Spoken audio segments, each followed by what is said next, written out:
ഏകദേശം 2 നൂറ്റാണ്ട് മുൻപ് നടന്നൊരു യഥാർത്ഥ കഥയാണിത്. ഇന്ത്യൻ മഹാസമുദ്രത്തിന് തെക്കു പടിഞ്ഞാറായി സ്ഥിതി ചെയ്യുന്ന ഒരു വലിയ ദ്വീപിലേക്ക് പര്യവേഷണത്തിനായി എത്തിയ ഒരു ഇംഗ്ലീഷ് പട്ടാളക്കാരൻ കാട് മൂടിയ ആ ദ്വീപിൻ്റെ രാജാവായി മാറിയ കഥ. പക്ഷെ അനേകം ഗോത്രങ്ങൾ അധിവസിക്കുന്ന ആ കാടിൻ്റെ അധികാരം ഏറ്റെടുക്കുന്ന പോലെ എളുപ്പമായിരുന്നില്ല ആ കാടിനെ ഭരിക്കാൻ. അവിടെ അയാൾക്ക് നേരിടേണ്ടിയിരുന്നത് അതിക്രൂരന്മാരായ കൊള്ളക്കാരെയും അവരെ ആയുധമാക്കി അതിലും ഭീകരനായ ഒരു ഭരണാധികാരിയുമായിരുന്നു. 1930കളിൽ റോയലിസ്റ്റ് എന്ന കപ്പലിൽ കടൽ കടന്നെത്തി സരാവക് എന്ന നാടിൻ്റെ രാജാവായി മാറിയ ജെയിംസ് ബ്രൂക്ക് എന്ന ഇംഗ്ലീഷ് പട്ടാളക്കാരൻ്റെ കഥ പറയുന്ന സിനിമയാണ് 2021 പുറത്തുവന്ന എഡ്ജ് ഓഫ് ദ വേൾഡ്.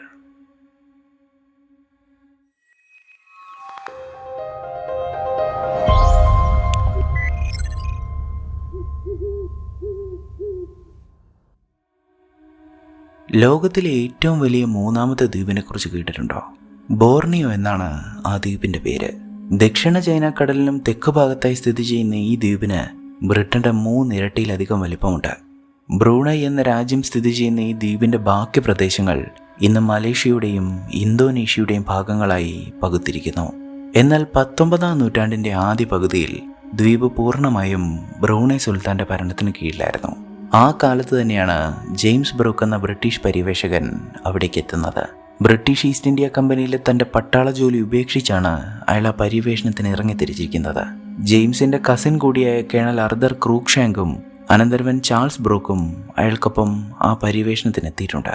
ആർതറിന് ഈ ദ്വീപിലേക്ക് വരാൻ യാതൊരു താല്പര്യവും ഉണ്ടായിരുന്നില്ല. കാരണം ആ വലിയ ദ്വീപിൻ്റെ ഭൂരിഭാഗവും നിഗൂഢ വനമായിരുന്നു. അവിടെ നരഭോജികളായ ഗോത്രവർഗക്കാരുണ്ടെന്നും അവരിൽ തന്നെ അതിക്രൂരന്മാരായ കൊള്ളക്കാരുണ്ട് എന്നും ആർതർ കേട്ടിട്ടുണ്ടായിരുന്നു. അവരെ കാണാൻ വേണ്ടി തന്നെയാണ് നമ്മൾ ഇവിടേക്ക് വന്നത് എന്ന് പറഞ്ഞ് ജെയിംസും ചാർലിയും ആ തീരത്ത് നിന്ന് കാട്ടിലേക്ക് കയറി. അവരുടെ പിന്നാലെ പോവുകയല്ലാതെ ആർതറിന് വേറെ നിവൃത്തിയില്ലായിരുന്നു. ജെയിംസിനെയും സംഘത്തിനെയും വഴി കാണിക്കാനായി സുബു എന്നൊരു ബ്രൂണൈക്കാരനും അവർക്കൊപ്പം ഉണ്ടായിരുന്നു. ബോർണിയോയിലെ സരാവക് എന്ന പ്രദേശത്തായിരുന്നു അവർ കപ്പലിറങ്ങിയത്. ആ ഘോരവനത്തിലേക്ക് കയറി കുറച്ചു ദൂരം മുന്നോട്ട് പോയപ്പോഴേക്കും കുന്തങ്ങളുമായി ഒരു ഗോത്രവർഗം അവരെ വളഞ്ഞു. എന്നാൽ ആ പ്രദേശത്തുള്ള ദായക്കുകൾ എന്ന ഗോത്രം ആർതർ കരുതുന്ന പോലെ അതിക്രൂരന്മാരല്ല എന്ന് ജെയിംസിന് അറിയാമായിരുന്നു. അതുകൊണ്ട് തന്നെ അവർക്ക് നേരെ ചൂണ്ടിയ തോക്കുകൾ താഴ്ത്താൻ ജെയിംസ് ആർതറിനോട് ആവശ്യപ്പെട്ടു.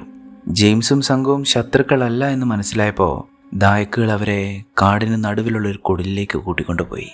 ആ കുടിലിനുള്ളിൽ മനുഷ്യരുടെ തലകൾ കെട്ടിത്തൂക്കിയിട്ട് പുകയ്ക്കുന്നുണ്ടായിരുന്നു. അതവർക്ക് ഭക്ഷിക്കാനാണോ അതോ മറ്റെന്തെങ്കിലും ആചാരത്തിൻ്റെ ഭാഗമാണോ എന്ന് ജെയിംസിന് മനസ്സിലായില്ല. ആ കാഴ്ച അതിഭീകരമായിരുന്നുവെങ്കിലും ജെയിംസ് അത് മുഖത്ത് പ്രകടിപ്പിച്ചുമില്ല. പകരം അവ വേവാൻ എത്ര നേരം പിടിക്കുമെന്നാണ് ജെയിംസ് അവരോട് ചോദിച്ചത്. കണ്ണുകൾ ഉരുകി ഒലിക്കുന്നത് വരെ എന്നാണ് ഗോത്രത്തലവനായ ഓറങ്കായ മറുപടി പറഞ്ഞത്. ജെയിംസിന് ഇനി അവിടെ നിന്ന് പോവേണ്ടത് സരാവക്കിൻ്റെ ഭരണാധികാരികളുടെ അടുത്തേക്കായിരുന്നു. ബ്രൂണൈ സുൽത്താൻ്റെ കൊച്ചുമകനായ മക്കോട്ട രാജകുമാരനായിരുന്നു സരാവക്കിൻ്റെ ഗവർണർ. സുൽത്താൻ്റെ ഇളയ മകൻ്റെ മകനായ ബദറുദ്ദീനും സുൽത്താൻ്റെ എമ്മിസറിയായി അവിടെ ഉണ്ടായിരുന്നു. ബ്രൂണൈ സുൽത്താൻ്റെ കാലശേഷം ഇവരിലൊരാളായിരിക്കും പുതിയ സുൽത്താൻ ആവുക എന്ന് സുബു ജെയിംസിന് പറഞ്ഞു കൊടുത്തു. പര്യവേഷണത്തിനായാണ് തങ്ങൾ ഇവിടെ എത്തിയത് എന്നും നദിയിലൂടെ വടക്കോട്ട് പോയി സസ്യങ്ങളുടെയും ജീവികളുടെയും സ്പെസിമെനുകൾ എടുക്കാൻ അനുവദിക്കണമെന്നും ജെയിംസ് രാജകുമാരന്മാരോട് പറഞ്ഞു. ആദ്യം അവരുടെ ഉദ്ദേശത്തെ ഒന്ന് സംശയിച്ചുവെങ്കിലും അനുവാദം കൊടുക്കാൻ തന്നെ ഇരുവരും തീരുമാനിച്ചു.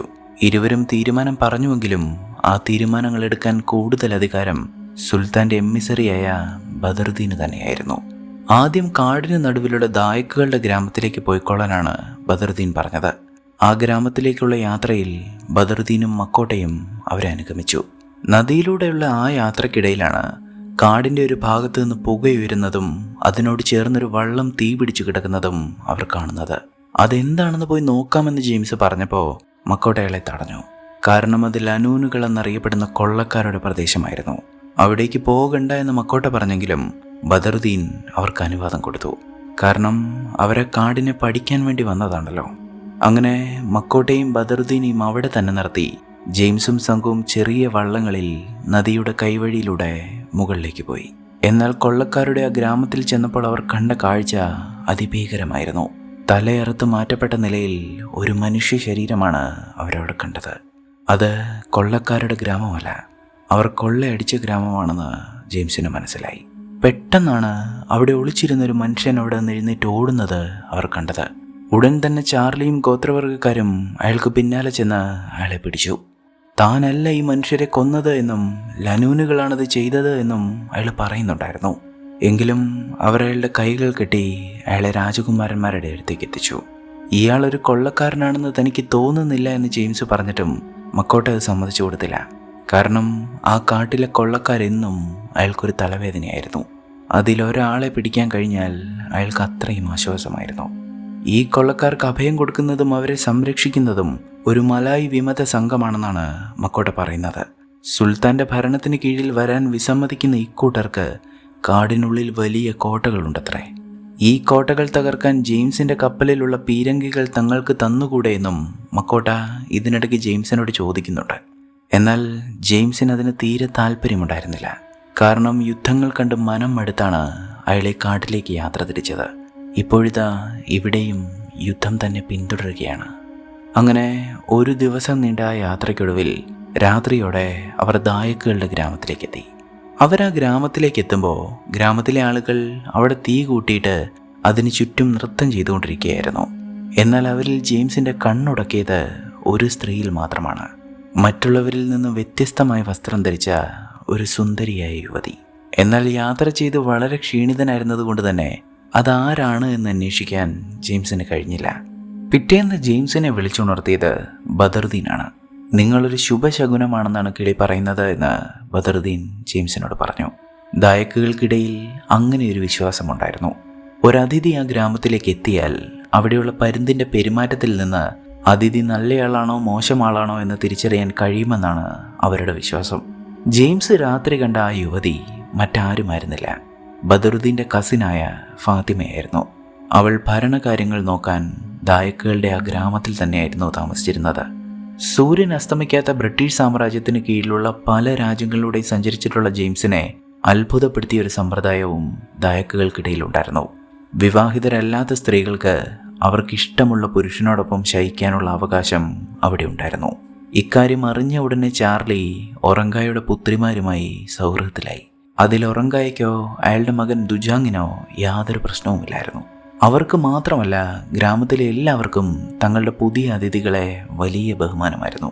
അവരിൽ പലരും ജെയിംസിൻ്റെ നാടിനെയും കുടുംബത്തെയും കുറിച്ചൊക്കെ അയാളോട് വന്ന് അന്വേഷിക്കുന്നുണ്ട്. നിങ്ങളെ ഈ ആളുകൾക്ക് നന്ദി ബോധിച്ചിരിക്കുന്നു. ആ പക്ഷി കാര്യമായ എന്തോ അവരോട് പറഞ്ഞിട്ടുണ്ട്. നിങ്ങൾക്കൊരു രാജാവിൻ്റെ ചൈതന്യമുണ്ടെന്നാണ് അവർ പറയുന്നത് എന്ന് ബദറുദ്ദീൻ ജെയിംസിനോട് പറഞ്ഞു. ഞാൻ രാജാവൊന്നുമല്ല, എല്ലാത്തിൽ നിന്നും ഒളിച്ചോടുന്നൊരു യാത്രികൻ മാത്രമാണെന്ന് ആ കിളിയോട് പറഞ്ഞേക്കൂ എന്നായിരുന്നു ജെയിംസിൻ്റെ മറുപടി. അയാൾ ആ പറഞ്ഞത് സത്യവുമായിരുന്നു. അയാൾ ഇത്ര നാളും എല്ലാത്തിൽ നിന്നും ഒളിച്ചോടിക്കൊണ്ടിരിക്കുകയായിരുന്നു. ഒരു പട്ടാളക്കാരൻ എന്ന തൻ്റെ ചുമതലകളിൽ നിന്ന്, തൻ്റെ നാട്ടിൽ നിന്ന്, തൻ്റെ പ്രണയത്തിൽ നിന്ന്. അവയൊന്നും അയാളെ സംതൃപ്തനാക്കിയിരുന്നില്ല. ഒന്നും അയാളെ സന്തോഷിപ്പിച്ചിരുന്നുമില്ല. അങ്ങനെയാണ് അച്ഛൻ്റെ മരണശേഷം തൻ്റെ ഭാഗമായി കിട്ടിയ സ്വത്ത് വിറ്റ് ഒരു പഴയ കപ്പൽ വാങ്ങി അയാൾ നാട് ചുറ്റാൻ ഇറങ്ങി തിരിച്ചത്. അങ്ങനെ അന്ന് വൈകുന്നേരം മക്കോട്ട ജെയിംസിനെയും സംഘത്തിനെയും പുഴക്കരയിലേക്ക് കൂട്ടിക്കൊണ്ടുപോയി. തങ്ങളുടെ അതിഥികൾക്ക് സമ്മാനങ്ങൾ നൽകാനെന്ന് പറഞ്ഞാണ് അയാൾ അവരെ അവിടേക്ക് കൂട്ടിക്കൊണ്ടുപോയത്.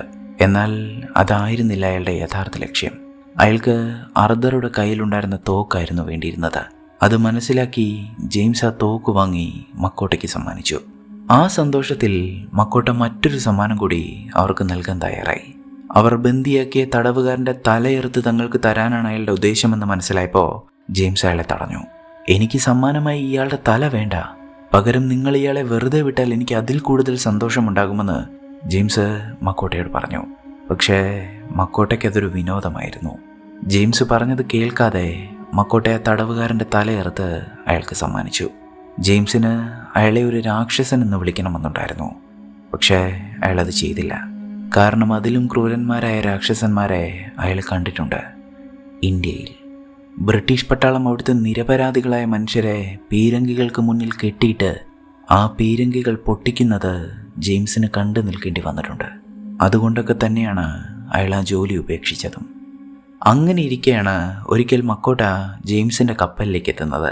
ഇത്തവണ അയാളുടെ ലക്ഷ്യം ഇംഗ്ലീഷുകാരുടെ പീരങ്കികൾ തന്നെയായിരുന്നു. കാടിനുള്ളിലെ വിമതരുടെ കോട്ടകൾ തകർക്കാൻ കുറച്ച് പീരങ്കികളും വെടിമരുന്നും തനിക്ക് ആവശ്യമുണ്ടെന്നും പകരമായി എത്ര സ്വർണം വേണമെങ്കിലും ബദറുദ്ദീൻ്റെ കയ്യിൽ നിന്ന് വാങ്ങിത്തരാമെന്നുമാണ് മക്കോട്ട പറഞ്ഞത്. പക്ഷേ ജെയിംസ് അത് ബഹുമാനപൂർവ്വം നിരസിച്ചു. താനിവിടെ ജന്തുജാലങ്ങളെക്കുറിച്ച് പഠിക്കാനാണ് വന്നതെന്നും അവയെ തകർക്കാനല്ല എന്നും ജെയിംസ് അയാളോട് പറഞ്ഞു. താൻ വന്ന ഉദ്ദേശം നടക്കില്ല എന്ന് മനസ്സിലായതോടെ മക്കോട്ട അവിടെ നിന്ന് മടങ്ങി. പക്ഷേ ഇതെല്ലാം ജെയിംസിനടുത്തേക്ക് മക്കോട്ടയ്ക്ക് മുന്നേ എത്തിയ ബദറുദ്ദീൻ ആ മുറിയിൽ മറഞ്ഞിരുന്ന് കേൾക്കുന്നുണ്ടായിരുന്നുവെന്ന് അയാൾ അറിഞ്ഞിരുന്നില്ല. എന്നിരുന്നാലും ഇതേ ആവശ്യവുമായി പിന്നെയും മക്കോട്ട ജെയിംസിനെ സമീപിച്ചു. ഒടുവിൽ താൻ പീരങ്കികൾ വരുത്തിച്ച് തരാമെന്ന് ജെയിംസ് സമ്മതിച്ചു. പക്ഷെ അതിൻ്റെ വിലയായി സ്വർണമായിരുന്നില്ല അയാൾ ആവശ്യപ്പെട്ടത്. കോട്ടകൾ മാത്രമേ പീരങ്കികൾ കൊണ്ട് തകർക്കാവൂ എന്നും മനുഷ്യരെ ആരെയും കൊല്ലരുത് എന്നുമായിരുന്നു അയാളുടെ ആവശ്യം. ഒടുവിൽ മക്കോട്ടയെ സമ്മതിച്ചു. ആരെയും കൊല്ലില്ല എന്ന് അയാൾ ജെയിംസിന് വാക്കുകൊടുത്തു. ഈ സമയമായപ്പോഴേക്കും ജെയിംസിൻ്റെയും സംഘത്തിൻ്റെയും ഒപ്പം ചേരാനായി സിംഗപ്പൂരിൽ നിന്ന് മാഡം ലിം എന്ന അവരുടെ ഒരു സുഹൃത്തും കൂട്ടാളികളും അവിടേക്ക് എത്തിക്കഴിഞ്ഞിരുന്നു. അങ്ങനെ ഒരു ദിവസം നദിയിലൂടെ സഞ്ചരിക്കുമ്പോഴാണ് വിമതരുടെ ഒരു സംഘം ജെയിംസിനെയും സംഘത്തിനെയും ആക്രമിക്കുന്നത്. തങ്ങൾക്ക് ചുറ്റിലും നിന്ന് പാഞ്ഞു വരുന്ന അമ്പുകൾ ഏൽക്കാതെ അവരെല്ലാം വെള്ളത്തിലേക്ക് ചാടി ഒരുവിധം രക്ഷപ്പെട്ടു. ഇനിയും വിമതരുടെ കോട്ടകൾ തകർക്കാതെ തങ്ങൾക്ക് മുന്നോട്ട് പോകാൻ കഴിയില്ല എന്ന് ജെയിംസിന് മനസ്സിലായി. അതുകൊണ്ട് തന്നെ തങ്ങളുടെ കപ്പലിലുണ്ടായിരുന്ന ഒരു പീരങ്കി അയാൾ മക്കോട്ടയ്ക്ക് നൽകി. അങ്ങനെ ആ പീരങ്കിയുമായി അവർ വിമതരുടെ ഒരു കോട്ടയ്ക്ക് മുന്നിലെത്തി. എന്നാൽ പീരങ്കിയിൽ നിന്ന് ഒരു വെടി ഉതിർത്തതോടെ മക്കോട്ട ആക്രമണം നടത്തി. അയാൾ എന്തുകൊണ്ടാണ് അങ്ങനെ ചെയ്തത് എന്ന് ജെയിംസിന് മനസ്സിലായില്ല. ഒരുപക്ഷെ വിമതരെ ഭയപ്പെടുത്തി അകറ്റി നിർത്തുക എന്നത് മാത്രമായിരിക്കാം അയാളുടെ ഉദ്ദേശം. എന്നാൽ ഈ സംഭവങ്ങളെല്ലാം നടക്കുന്നതിനിടയിൽ ജെയിംസും ഫാത്തിമയും സുഹൃത്തുക്കളായിരുന്നു. കാടിന് നടുവിലുള്ള അപൂർവമായ സസ്യങ്ങൾക്കടുത്തേക്ക് അവൾ അയാളെ കൂട്ടിക്കൊണ്ടുപോയി. അവരുടെ സംസ്കാരത്തെക്കുറിച്ചും ഭാഷയെക്കുറിച്ചും അവൾ അയാൾക്ക് പറഞ്ഞു കൊടുത്തു. അങ്ങനെ ദിവസങ്ങൾ കടന്നുപോയി. ജെയിംസ് ഫാത്തിമയോടും അവളുടെ സംസ്കാരത്തോടും കൂടുതലടുത്തു. പീരങ്കികൾ കാടിൻ്റെ പല ഭാഗങ്ങളിലേക്കായി നീങ്ങപ്പെട്ടു. വിമതർ അപ്രതീക്ഷിതമായി ആക്രമിക്കപ്പെട്ടു. അങ്ങനെ ഒരു രാത്രി കാടിന് നടുവിൽ തമ്പടിക്കുന്ന സമയത്താണ് ബദറുദ്ദീൻ ജെയിംസിൻ്റെ അടുത്തേക്ക് വരുന്നത്. മക്കോട്ട എന്തുകൊണ്ടാണ് കോട്ടകൾ തകർക്കാത്തത് എന്ന് ജെയിംസ് അയാളോട് ചോദിച്ചു. ജെയിംസിൻ്റെ സംശയങ്ങൾ ശരിവെക്കുന്നതായിരുന്നു ബദറുദ്ദീൻ്റെ മറുപടി. സുൽത്താൻ്റെ കാലശേഷം രാജകുമാരന്മാരിൽ ഒരാളായിരിക്കും പുതിയ സുൽത്താനാവുക. മക്കോട്ട വിമതർക്കെതിരെയുള്ള യുദ്ധം ജയിച്ചാൽ തീർച്ചയായും മക്കോട്ടയായിരിക്കും പുതിയ സുൽത്താൻ. എന്നാൽ ഒരു ബ്രിട്ടീഷുകാരൻ്റെ സഹായത്തോടെയാണ് അയാൾ യുദ്ധം ജയിച്ചത് എന്ന് വന്നാലോ, മക്കോട്ടയുടെ സാധ്യതകൾ മങ്ങുമെന്ന് മാത്രമല്ല, ആ വിജയങ്ങൾ ജെയിംസിൻ്റെ പേരിലായിരിക്കും അറിയപ്പെടുക. അതുകൊണ്ടാണ് അയാൾ കോട്ടകൾ തകർക്കാതെ അവരെ ഭയപ്പെടുത്തി അകറ്റി നിർത്താൻ മാത്രം ശ്രമിക്കുന്നത്. സുൽത്താൻ അവൻ രാജകുമാരന്മാർ തമ്മിൽ ഒരു ശീതയുദ്ധം തന്നെ നടക്കുന്നുണ്ടെന്ന് ജെയിംസിന് മുന്നേ തന്നെ മനസ്സിലായിരുന്നു. അങ്ങനെയിരിക്കെ ഒരിക്കൽ ഒരു കോട്ട തകർത്തതിന് ശേഷം ജെയിംസും സംഘവും ആ കോട്ടയ്ക്കുള്ളിലേക്ക് കയറി നോക്കി. എന്നാൽ അവിടെ മക്കോട്ട പറഞ്ഞതുപോലെ ഭീകരന്മാരായ വിമതരൊന്നും ആയിരുന്നില്ല ഉണ്ടായിരുന്നത്. പകരം സ്ത്രീകളും കുട്ടികളും ഉൾപ്പെടെ വളരെ ദുർബലരായ കുറച്ച് മനുഷ്യർ മാത്രമായിരുന്നു അവിടെ ഉണ്ടായിരുന്നത്. കോട്ട തകർത്ത ജെയിംസിന്റെ പേര് എല്ലാവരും ആർത്ത് വിളിക്കാൻ തുടങ്ങിയതോടെ അരിശം പൂണ്ട് മക്കോട്ട അവിടെ നിന്ന് പോയി. അപ്പോഴും ജെയിംസിന്റെ മനസ്സിൽ ഒരു സംശയം ബാക്കി നിന്നു. സ്വയം സംരക്ഷിക്കാൻ പോലും കഴിയാത്ത ഈ മനുഷ്യരാണ് കൊള്ളക്കാരെ സംരക്ഷിക്കുന്നത് എന്ന് മക്കോട്ട എന്തിനാണ് തന്നോട് കള്ളം പറഞ്ഞത്? അതിന് അപ്പോഴും അയാളുടെ പക്കൽ ഉത്തരമുണ്ടായിരുന്നില്ല. ഈ ഒരു സമയമായപ്പോഴേക്കും ജെയിംസും ഫാത്തിമയും പ്രണയത്തിലായിരുന്നു. എന്നാൽ ഫാത്തിമയെ കൂടാതെ മറ്റൊരാൾക്കും ജെയിംസിനോട് പ്രണയമുണ്ടായിരുന്നു, ബദറുദ്ദീൻ രാജകുമാരന്. അത് അയാളുടെ ചേഷ്ടകളിൽ നിന്നും സംസാരത്തിൽ നിന്നും ജെയിംസിനും ഫാത്തിമയ്ക്കും മനസ്സിലായിരുന്നു. ജെയിംസിനോട് സംസാരിക്കുമ്പോൾ പലപ്പോഴും അയാളുടെ സംസാരം വളരെ സ്ത്രൈണമായിരുന്നു. എങ്കിലും ജെയിംസിന് അയാൾ നല്ലൊരു സുഹൃത്ത് മാത്രമായിരുന്നു. അതുമാത്രമല്ല, ഇനി സരാവക്കിൽ തുടരണമെങ്കിൽ അയാളുടെ സൗഹൃദം ജെയിംസിന് ആവശ്യവുമായിരുന്നു. അന്ന് രാത്രിയിൽ കോട്ടയിലെ മനുഷ്യരെക്കുറിച്ചാണ് ജെയിംസും ബദറുദ്ദീനും സംസാരിച്ചത്. അതിനും വ്യക്തമായ മറുപടി ബദറുദ്ദീൻ്റെ പക്കലുണ്ടായിരുന്നു. മക്കോട്ട കരുതുന്നത് പോലെ വിമതർ കൊള്ളക്കാരെ സംരക്ഷിക്കുന്നവരല്ല, അവർ കൊള്ളക്കാരെ ഭയന്ന് ഒളിച്ചവരാണ്. കൊള്ളക്കാരിൽ നിന്ന് തങ്ങളെ രക്ഷിക്കാൻ അവിടുത്തെ ഭരണാധികാരിയായ മക്കോട്ടയ്ക്ക് കഴിയില്ല എന്ന് മനസ്സിലാക്കിയാണ് അവർ മക്കോട്ടയുടെ ഭരണത്തെ എതിർക്കുന്നത്. മക്കോട്ടയുടെ ഭരണത്തെക്കുറിച്ച് സംസാരിച്ച ശേഷം ജെയിംസ് ഒട്ടും പ്രതീക്ഷിക്കാത്തൊരു കാര്യമായിരുന്നു ബദറുദ്ദീൻ അയാളോട് പറഞ്ഞത്. മക്കോട്ട ഇത്ര നാൾ ശ്രമിച്ചിട്ടും വിമതരുടെ കോട്ടകൾ തകർക്കാൻ കഴിഞ്ഞിരുന്നില്ല. പിന്നെ അവൻ എങ്ങനെയാണ് ലനൂനുകളിൽ നിന്ന് സരാവക്കിനെ രക്ഷിക്കുന്നത്? ഞാൻ സുൽത്താനാവുമ്പോൾ എനിക്ക് സരാവക്ക് വിശ്വസിച്ചേൽപ്പിക്കാൻ ഒരാളെ വേണം. കപ്പലുകളും ആയുധങ്ങളുമുള്ള ഒരുവനെ, അവയുപയോഗിക്കേണ്ട തന്ത്രങ്ങൾ അറിയാവുന്നൊരുവനെ.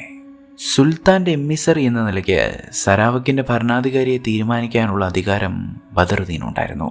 ബദറുദ്ദീൻ സരാവക്കിൻ്റെ അധികാരം തനിക്ക് വെച്ച് നീട്ടുകയാണെന്ന് മനസ്സിലായപ്പോഴും അത് നിരസിക്കുകയാണ് ജെയിംസ് ചെയ്തത്. അയാൾ അങ്ങനെയൊരു ജീവിതം ആഗ്രഹിച്ചിരുന്നില്ല. താൻ വെറുമൊരു യാത്രികനാണ് എന്ന് ജെയിംസ് വീണ്ടും അയാളോട് പറഞ്ഞു. ബദറുദ്ദീൻ സരാവക്കിലെ സ്വർണ്ണ ശേഖരത്തെക്കുറിച്ചും കൽക്കരിയെക്കുറിച്ചും പറഞ്ഞ് ജെയിംസിനെ മോഹിപ്പിക്കാൻ ശ്രമിച്ചെങ്കിലും അയാൾ തൻ്റെ തീരുമാനത്തിൽ തന്നെ ഉറച്ചു നിന്നു. പിറ്റേന്ന് കോട്ടകളിൽ നിന്ന് പിടിച്ച മനുഷ്യരെ ശിക്ഷിക്കേണ്ടത് എങ്ങനെയാണെന്ന് തീരുമാനിക്കുകയായിരുന്നു മക്കോട്ട. എല്ലാവരുടെയും തലകളർത്ത് തൻ്റെ ഒപ്പമുള്ളവർക്ക് സമ്മാനിക്കാനാണ് അയാൾ തയ്യാറെടുത്തത്. എന്നാൽ അക്കൂട്ടത്തിലുള്ള ഒരാളുടെ തലയറുക്കാൻ അയാൾ തുടങ്ങിയപ്പോഴേക്കും ജെയിംസ് അയാളെ തടഞ്ഞു. നിന്റെ കൊടിയും പീരങ്കിയും എടുത്ത് ഇപ്പോൾ തന്നെ നീ നിന്റെ നാട്ടിലേക്ക് തിരിച്ചു പോകോ, ഇല്ലെങ്കിൽ കഴുത്തിന് മുകളിൽ തല കാണില്ല എന്ന് മക്കോട്ട ജെയിംസിനെ ഭീഷണിപ്പെടുത്തി. അതിനുശേഷം അയാൾ വീണ്ടും വാളുയർത്തിയപ്പോൾ മുൻപത്തേക്കാൾ ശക്തമായി ജെയിംസ് അയാളെ എതിർത്തു. ഇതെൻ്റെ കാടാണ്, ഞാൻ ഭരിക്കുന്ന കാട്, എന്നെ തടയാൻ നീ ആരാണ് എന്ന് മക്കോട്ട ജെയിംസിനോട് ചോദിച്ചു. മക്കോട്ടെ ആ ചോദ്യം ചോദിച്ച ആ നിമിഷത്തിലാണ് ജെയിംസ് ആ തീരുമാനമെടുക്കുന്നത്. നിങ്ങൾ ഇന്നലെ എന്നോട് പറഞ്ഞ കാര്യം ഞാൻ അംഗീകരിക്കുന്നു. സരാവക്കിൻ്റെ അധികാരം ഏറ്റെടുക്കാൻ താൻ തയ്യാറാണ് എന്ന് അവിടെ വെച്ച് ജെയിംസ് ബദറുദ്ദീനോട് പറഞ്ഞു. മക്കോട്ടയ്ക്കുൾപ്പെടെ അവിടെ നിന്നവർക്കാർക്കും എന്താണ് സംഭവിക്കുന്നതെന്ന് മനസ്സിലായില്ല. അതിൻ്റെ പേരിൽ മക്കോട്ട ബദറുദ്ദീനോട് തർക്കിച്ചുവെങ്കിലും ആ തീരുമാനമെടുക്കാനുള്ള പൂർണ്ണ അധികാരം സുൽത്താൻ ബദറുദ്ദീൻ നൽകിയിട്ടുണ്ടായിരുന്നു. നീ ഈ വെള്ളക്കാരനോട് കാണിക്കുന്ന അനുകമ്പയുണ്ടല്ലോ, അത് നിന്റെ അവസാനമാവുമെന്ന് ബദറുദ്ദീനോട് പറഞ്ഞ് മക്കോട്ട അവിടെ നിന്ന് പോയി. അങ്ങനെ ബദറുദ്ദീൻ തൻ്റെ വാക്ക് പാലിച്ചു.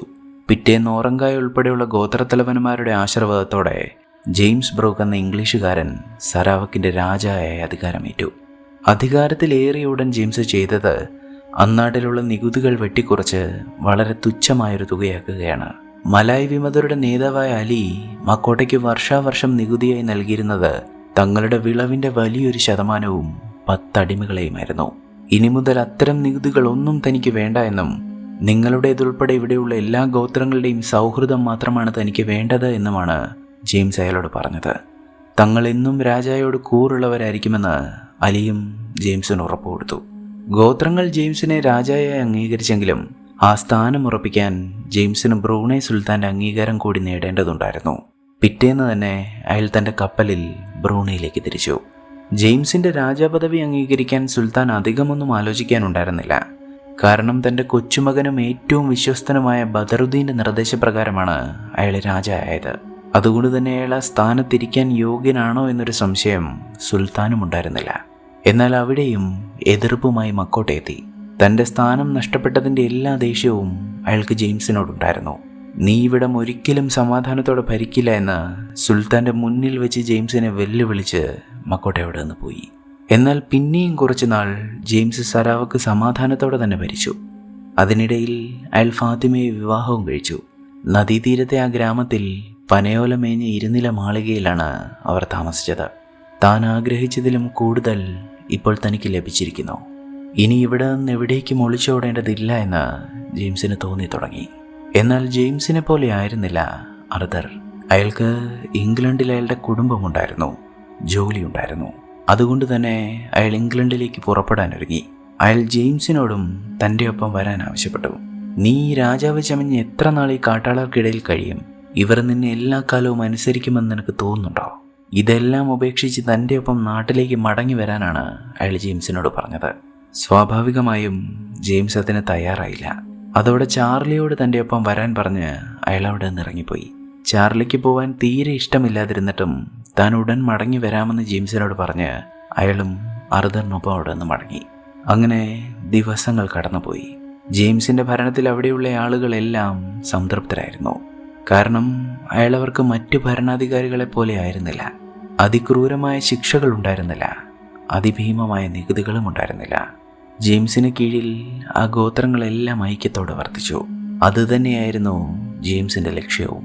താൻ അതുവരെ കണ്ട ക്രൂരതകളും അടിച്ചമർത്തലുകളും അനീതികളും ഇല്ലാത്തൊരു നാട് കെട്ടിപ്പടുത്താനാണ് അയാൾ ശ്രമിച്ചത്. വിവേചനങ്ങളില്ലാതെ എല്ലാവരും പരസ്പരം ബഹുമാനിക്കുകയും സ്നേഹിക്കുകയും ചെയ്യുന്നൊരു നാട്. താനൊരു യൂട്ടോപ്യ കെട്ടിപ്പടുത്താനാണോ ശ്രമിക്കുന്നത് എന്ന് അയാൾക്ക് പലപ്പോഴും തോന്നാതിരുന്നില്ല. എങ്കിലും അയാൾക്കൊരു കാര്യം ഉറപ്പായിരുന്നു. താൻ ഇത്രകാലം തേടിയലഞ്ഞ തൻ്റെ ഗൃഹം ആ വനമാണ്, അവിടുത്തെ മനുഷ്യരാണ്. ഫാത്തിമയാണ്. അങ്ങനെ 2 വർഷം പിന്നെയും കടന്നുപോയി. അപ്പോഴേക്കും ചാർലി എവിടേക്ക് മടങ്ങിയെത്തിയിരുന്നു. അയാളിപ്പോൾ ബ്രിട്ടീഷ് നേവിയിലെ ഒരു ഉദ്യോഗസ്ഥനാണ്. അയാൾ നാട്ടിലെ വിശേഷങ്ങളെല്ലാം ജെയിംസിനെ അറിയിച്ചു. ഒരു ബ്രിട്ടീഷുകാരൻ സരാവക് എന്ന നാടിൻ്റെ രാജാവായതോടെ അയാൾക്ക് നൈറ്റ്ഹുഡ് നൽകിയ ആ നാടിനെ ബ്രിട്ടീഷ് സാമ്രാജ്യത്തിൻ്റെ ഭാഗമാക്കാനുള്ള ചർച്ചകൾ പാർലമെൻറ്റിൽ പുരോഗമിക്കുന്നുണ്ട് എന്നത് തന്നെയായിരുന്നു ഏറ്റവും പ്രധാനപ്പെട്ട വാർത്ത. അതോടൊപ്പം തന്നെ അമേരിക്ക ജെയിംസിനെ സരാവക് എന്ന സ്വതന്ത്ര രാജ്യത്തിൻ്റെ ഭരണാധികാരിയായി അംഗീകരിക്കാനായി അവിടേക്ക് ക്ഷണിച്ചിട്ടുണ്ടെന്നും ഇംഗ്ലണ്ടിലെ ഏറ്റവും ധനികയായ ഏഞ്ചല കോട്സ് ജെയിംസിനെ വിവാഹം കഴിക്കാനുള്ള ആഗ്രഹം അറിയിച്ചിട്ടുണ്ട് എന്നുമുള്ള വാർത്തകൾ ചാർലി ജെയിംസിനെ അറിയിച്ചു. പക്ഷേ ജെയിംസിന് അതിലൊന്നും താല്പര്യമുണ്ടായിരുന്നില്ല.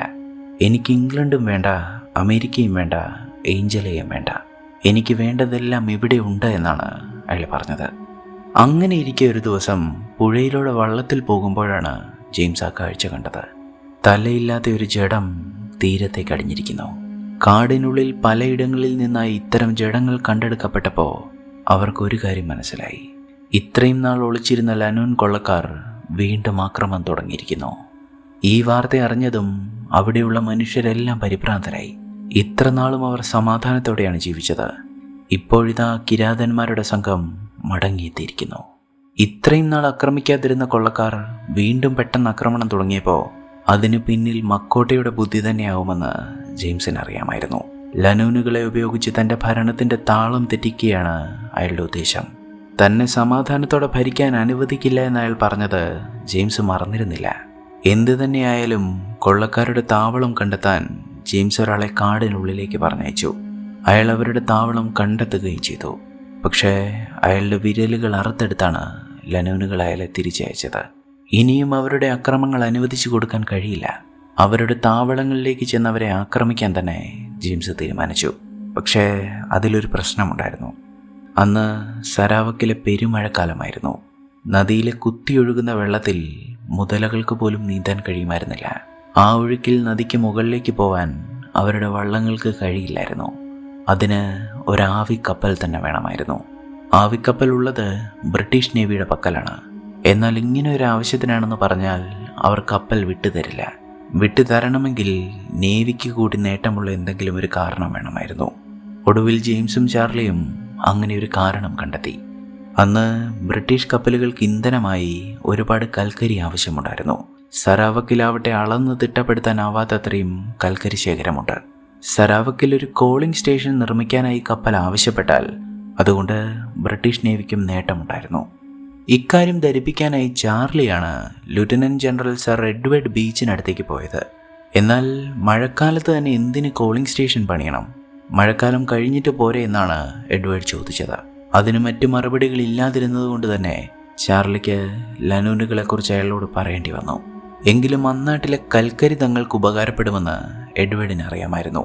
അതുകൊണ്ട് തന്നെ നേവിയുടെ നെമസിസ് എന്ന ആവിക്കപ്പൽ വിട്ടുതരാമെന്ന് അയാൾ സമ്മതിച്ചു. എന്നാൽ സരാവക്കിലെ കൽക്കരിയിൽ മാത്രമല്ല, സരാവക്കിൽ തന്നെയാണ് അയാളുടെ കണ്ണ് എന്ന് ചാർലിക്ക് മനസ്സിലായില്ല. അങ്ങനെ ഇരിക്കെ ഒരു രാത്രിയിലാണ് പുറത്തെന്തൊക്കെയോ ശബ്ദങ്ങൾ കേട്ട് ജെയിംസ് ഉറക്കമുണരുന്നത്. അയാൾ തൻ്റെ തോക്കുമായി പുറത്തേക്കിറങ്ങി നോക്കുമ്പോഴേക്കും സുബുവും അവിടേക്കെത്തി. എന്താണ് കേട്ട ശബ്ദങ്ങളെന്ന് അവർക്ക് മനസ്സിലായില്ല.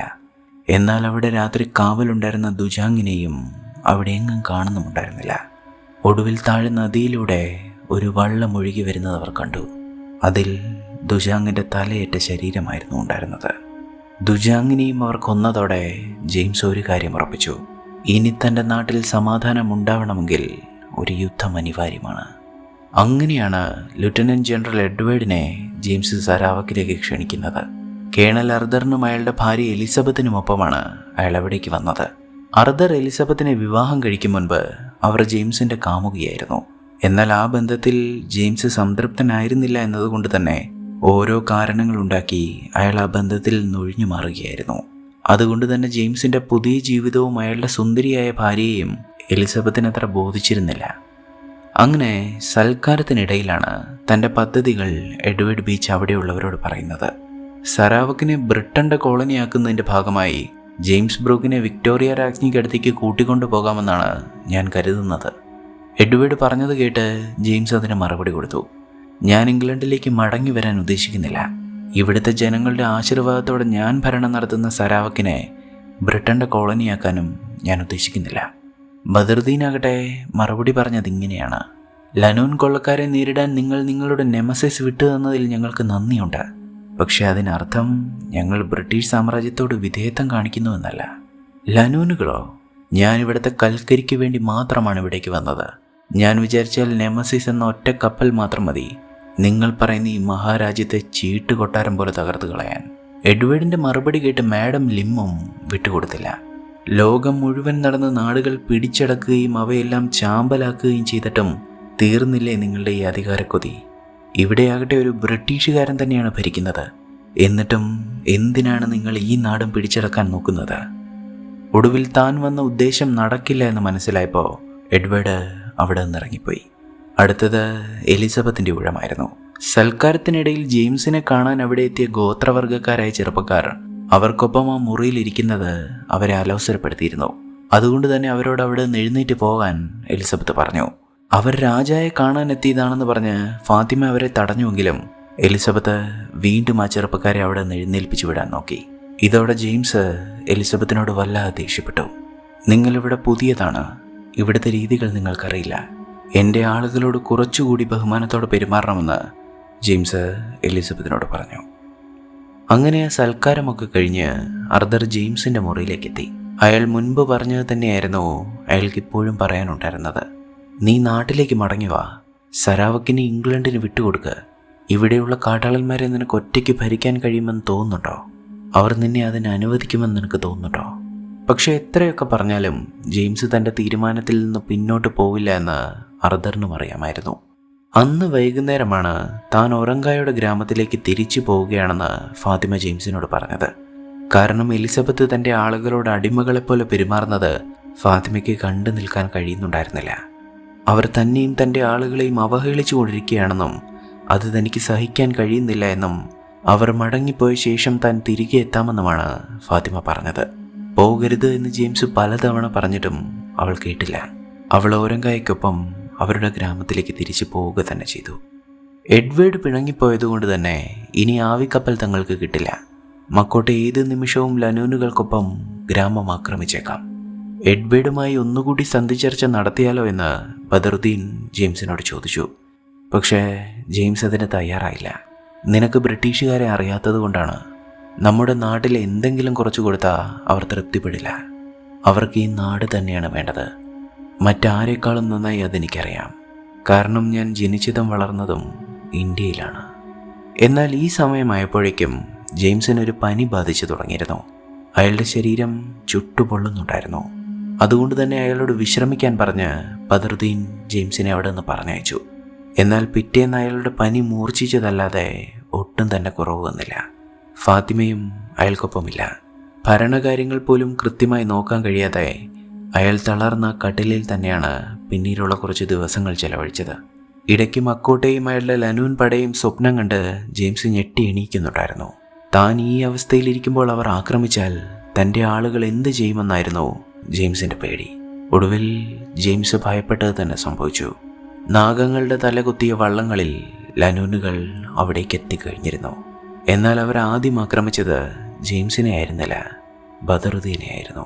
ഉറങ്ങിക്കിടക്കുകയായിരുന്ന ബദറുദ്ദീൻ്റെ ശരീരത്തിൽ തലങ്ങും വിലങ്ങും ലനൂനുകളുടെ കഠാരകൾ ആഴ്ന്നിറങ്ങി. എങ്കിലും അവശേഷിച്ച ജീവനും കയ്യിൽ പിടിച്ച് അയാൾ അവിടെ നിന്നിറങ്ങി ഓടി. ബദറുദ്ദീൻ ഓടിയെത്തിയത് സുബുവിൻ്റെ അടുത്തേക്കാണ്. അയാൾ കുറച്ച് വെടിമരുന്നും കയ്യിൽ കരുതിയിട്ടുണ്ടായിരുന്നു.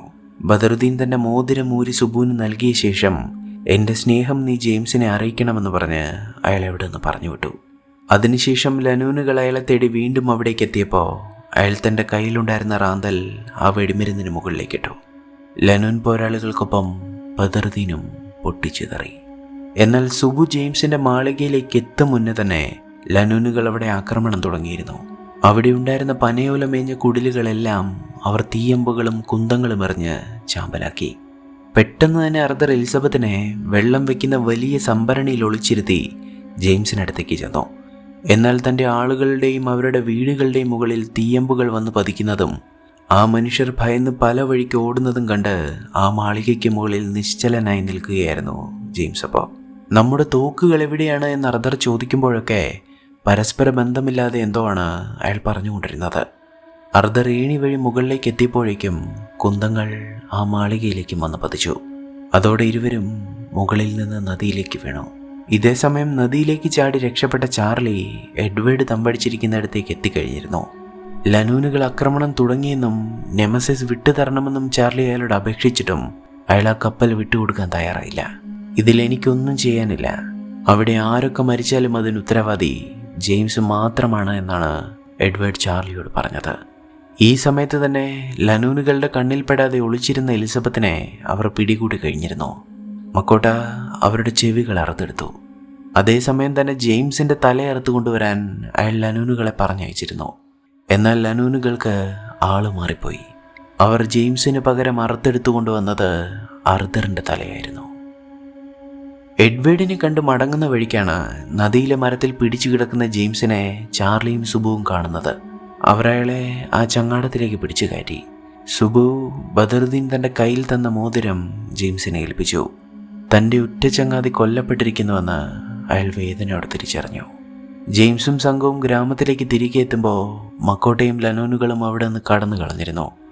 എന്നാൽ അവിടെ എത്തിയപ്പോൾ ആ കാഴ്ച കണ്ട് ജെയിംസിൻ്റെ ഹൃദയം വീണ്ടും ഉറങ്ങി. അർദറും കൊല്ലപ്പെട്ടിരിക്കുന്നു. അയാളുടെ ശിരസ് അവരൊരു കുന്തത്തിൽ നാട്ടി നിർത്തിയിരിക്കുകയായിരുന്നു. അതിനടുത്തിരുന്ന് എലിസബത്ത് എന്തൊക്കെയോ പിച്ചും പേയും പറയുന്നുണ്ടായിരുന്നു. മറ്റാരോടും ഒന്നും സംസാരിക്കാതെ ജെയിംസ് തൻ്റെ കസേരയിലിരുന്നു. എന്നിട്ട് ആരോടൊന്നില്ലാതെ അയാൾ സംസാരിക്കാൻ തുടങ്ങി. എല്ലാം എൻ്റെ തെറ്റാണ്. ഈ കസേര ഇത്രത്തോളം അപകടം നിറഞ്ഞതാണെന്ന് അവൻ എന്നോട് പറഞ്ഞതാണ്. പക്ഷെ ഞാനത് കേട്ടില്ല. എന്നാൽ അപ്പോഴേക്കും ആ ഗ്രാമം മുഴുവൻ കത്തിച്ചാമ്പലായി കഴിഞ്ഞിരുന്നു. പക്ഷെ തീ പിടിക്കാത്തതൊന്ന് അവിടെ ഇപ്പോഴും ജെയിംസിനെ കാത്ത് കിടപ്പുണ്ടായിരുന്നു. അത് ദുജാങ്ങിൻ്റെ വാളായിരുന്നു. ഗ്രാമത്തിലെ കുറച്ച് ആളുകളെ ബന്ദികളാക്കി അവരെയുമായാണ് മക്കോട്ടയും സംഘവും കാട് കയറിയത്. നിനക്കിനി ഇതിൽ നിന്നും ഒളിച്ചോടാൻ കഴിയില്ല എന്ന് ലിം ജെയിംസിനെ ഓർമ്മിപ്പിച്ചു. ഇത് കേട്ട് തലയുയർത്തി നോക്കുന്ന ജെയിംസ് കാണുന്നത് ഓരങ്കായുടെ ഗ്രാമത്തിലേക്ക് പോയ ഫാത്തിമയും സംഘവും മടങ്ങി വരുന്നതാണ്. കത്തിയെരിഞ്ഞ ആ ഗ്രാമത്തിൽ തളർന്നു നിൽക്കുന്ന തൻ്റെ ഭർത്താവിനെ അവൾ കെട്ടിപ്പുണർന്നു. ആ കരങ്ങളിൽ നിന്ന് അയാൾ ഇനി എവിടേക്ക് ഒളിച്ചോടാനാണ്? ഇനി മക്കോട്ടയും ലനൂനുകളെയും തേടി പിടിക്കാൻ ആവിക്കപ്പലിൻ്റെ ആവശ്യമില്ല. അയാൾ തങ്ങളുടെ അരികിൽ തന്നെയുണ്ട്. അയാളുടെ താവളം കണ്ടെത്താനായി ജെയിംസും സംഘവും ആ കാട്ടിലാകെ തിരച്ചിൽ നടത്തി. ഒടുവിൽ അവരത് കണ്ടെത്തി. കാടിന് നടുവിലുള്ള വലിയൊരു ഗുഹയിൽ അവർ 3 മനുഷ്യരെ കൊന്ന് തലകീഴെ കെട്ടിത്തൂക്കിയിട്ടുണ്ടായിരുന്നു. ജെയിംസിന്റെ ഗ്രാമത്തിൽ നിന്ന് ലനൂനുകൾ കൊള്ളയടിച്ച വസ്തുക്കളിൽ ചിലത് ആ ഗുഹയിൽ ചിതറക്കിടപ്പുണ്ടായിരുന്നു. ആ ഗുഹയിൽ നിന്ന് കുറച്ചു മാറി തീരത്തായി മനുഷ്യരുടെ ശബ്ദവും കൊമ്പുവിളികളും അവർക്ക് കേൾക്കാമായിരുന്നു. പക്ഷേ പകൽ സമയമായതുകൊണ്ട് തന്നെ ജെയിംസ് അപ്പോഴവിടേക്ക് പോയില്ല. കാരണം തങ്ങളെ കാത്ത് എത്ര ലനൂൻ കൊള്ളക്കാരാണ് അവിടെ കാത്തിരിക്കുന്നത് എന്ന് അയാൾക്കറിയില്ലായിരുന്നു. അതുകൊണ്ട് തന്നെ രാത്രി പോവാനാണ് ജെയിംസ് തീരുമാനിച്ചത്. എന്നാൽ ലനൂനുകളെക്കുറിച്ച് മക്കോട്ടയ്ക്ക് അറിയാവുന്നതിനേക്കാൾ കാര്യങ്ങൾ ഫാത്തിമയ്ക്ക് അറിയാമായിരുന്നു. മക്കോട്ട കരുതിയിരിക്കുന്നത് താനാണിപ്പോൾ ലനൂനുകളെ നിയന്ത്രിക്കുന്നത് എന്നാണ്. പക്ഷെ ഗ്രാമങ്ങൾ കൊള്ളയടിക്കുന്നതിന് വേണ്ടി മാത്രമായിരുന്നു ലനൂനുകൾക്ക് മക്കോട്ടയെയും അയാളുടെ ആളുകളെയും വേണ്ടിയിരുന്നത്. ഗ്രാമങ്ങൾ കൊള്ളയടിച്ചു കഴിഞ്ഞാൽ മക്കോട്ട ലനൂനുകൾക്കൊരു ബാധ്യതയാണ്. അത്തരം ബാധ്യതകൾ കൊണ്ടു നടക്കുന്ന ശീലം ആ ക്രൂരഗോത്രത്തിനില്ല എന്ന് ഫാത്തിമയ്ക്ക് നന്നായി അറിയാമായിരുന്നു. ഗ്രാമം കൊള്ളയടിച്ചതുകൊണ്ട് തന്നെ ഒരുപക്ഷെ ഇന്ന് രാത്രി അവർ മക്കോട്ടയെ വധിച്ചേക്കാം. അന്ന് രാത്രി മുഖത്ത് കറുത്ത ചായവും തേച്ച് ജെയിംസും സംഘവും മക്കോട്ടയും ലനൂനുകളും തമ്പടിച്ചിരിക്കുന്നിടത്തേക്ക് ചെന്ന് നോക്കുമ്പോൾ കാണുന്ന കാഴ്ച ഫാത്തിമ പറഞ്ഞത് ശരിവെക്കുന്നതായിരുന്നു. ലനൂനുകൾ മക്കോട്ടയുടെ ആളുകളെയും ഗ്രാമത്തിൽ നിന്ന് പിടിച്ചുകൊണ്ടുവന്നവരെയും ആക്രമിക്കാൻ തുടങ്ങിയിരുന്നു.